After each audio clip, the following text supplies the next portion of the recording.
This course comprises a book entitled Persian Language Teaching. In Persian آموزش زبان فارسی. کلید تمرین 63.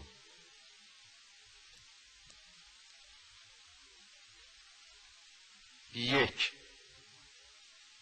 ببخشید خانم، کیتون از سفر اومده؟ 2. آقای دکتر، از دیروز اینجای پام درد میکنه. 3. اینجا رو با آب و صابون خوب بشورید. 4. امروز کمی ناراحتید، چتونه؟ 5.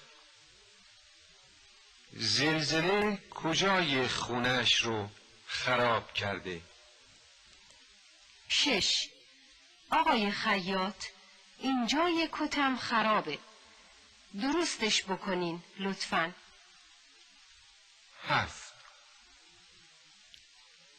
نمیدونم آقای کیایی امروز چشون بود، حال خوشی نداشت.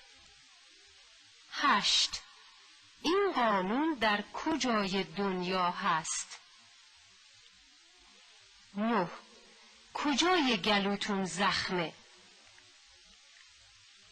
10. این دختر خانم چه نسبتی با سیروس داره؟ کیشه؟